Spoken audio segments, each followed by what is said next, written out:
the one good thing that I think's come out of this whole ordeal is the NFL and the NFLPA are working hand in hand, and they're working together on this. So I trust anything and everything that comes out of the league office, because I know the Players Association is involved with it and giving them their blessing. So we have both sides of the table here working together, and however it turns out, it turns out. And I'm fully prepared to react and improvise no matter what happens. And in a weird way, I'm kind of happy to see some of this stuff happen, because you see who the whiners are, who the pitchers are, and who can't handle adversity.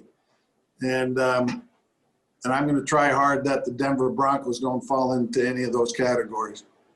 And it's interesting at the end there, because in the middle of that, he had players out there on social media. Now, I don't think Vic necessarily knew that the players had taken to social media, but maybe even if he did, maybe the initial reaction to the players, because obviously this is well after he'd already talked to the players, maybe his initial reaction was, okay, guys, this is the deal. This isn't going anywhere. And we as a team need to learn how to deal with it, how to handle it. And he makes a point a little later on that I want to play for you that I think is an important one that it's kind of getting lost in this, because I keep seeing all this, well, the Patriots are the ones that screwed this up, or the Patriots are the one that are sick. Vic, I thought, very well-reasoned, kind of pointed, well, there might come a point where we end up having this situation happen to us. And if that ends up being the case, don't we want some sympathy, and don't we want to not have, hey, you're going to have to forfeit games imposed on us even if we didn't do anything wrong? Yeah, there's that. I think that, and I agree with that, but I think the larger point here, what Vic is trying to do is not allow loser mentality to get in the locker room. And what I mean by that is Vic is trying not to allow players to have a built-in excuse to lose to the Patriots. Oh, well, they're fully healthy. We're going to lose now. You can't let that mentality creep in. That's what being a coach is about. It's not just about setting your players up for the best opportunity to succeed. It's also about challenging them mentally and not allowing them to get complacent or pre-create excuses for yourself to make it okay to lose. And that's what's when you get guys whining about stuff. That's what happens. You start to get that mentality in the back of your mind. It's their league's helping the Patriots out again. They're going to screw us over, whatever. And you start to get into that mentality, and it's pervasive. It's infectious.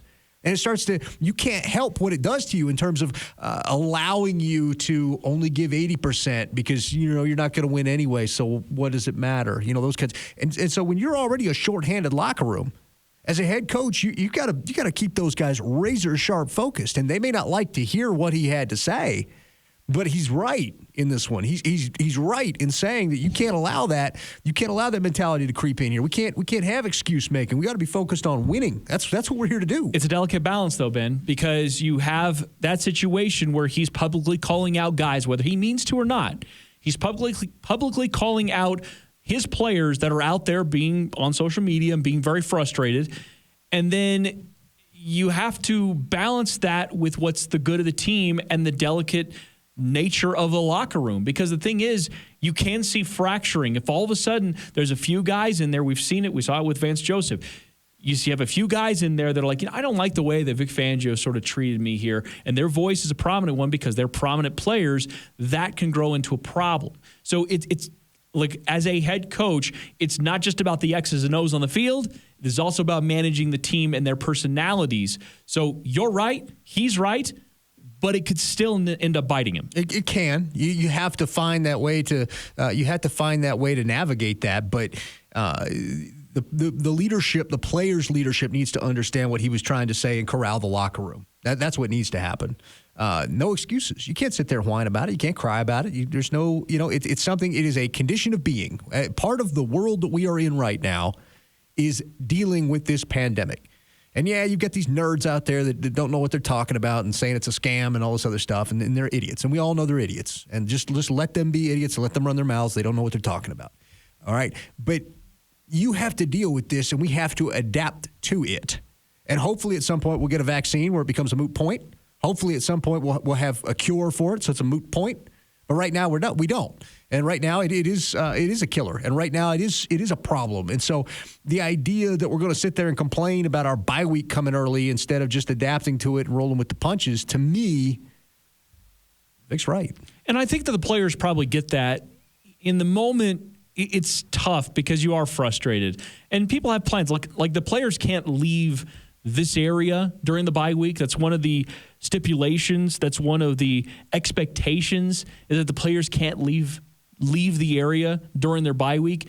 But at the same time, it doesn't mean that you didn't have plans. Heck, I had plans for the bye week. I mean, I had things that I was planning on doing around that time. And I mean, that sort of things change. I mean, that's just kind of what, yeah, I mean, that's what happens, and you have to adapt.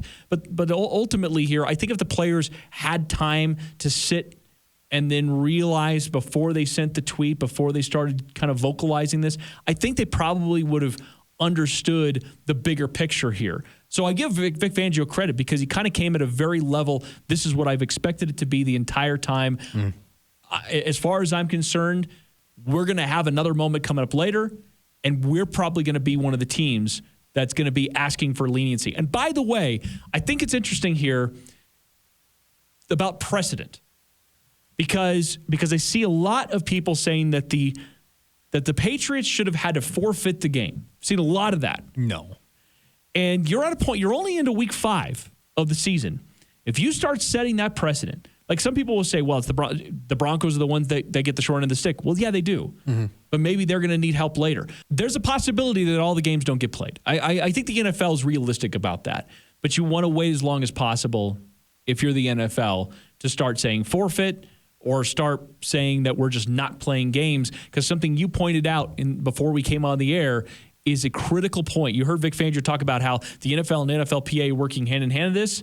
Guess what happens if you don't play games? Players don't get paid. Right, yeah. If the games get forfeited, then they don't get their game checks. The games get canceled, forfeit, whatever. They don't get their game checks. Yeah, either side. Even the team that didn't have any positives. Right, and so the players are adamantly against the forfeits. Like, you would think that normally they'd be like, yeah, they want a free win. Well, they don't want a free win because they don't want a free win. They lose a game check.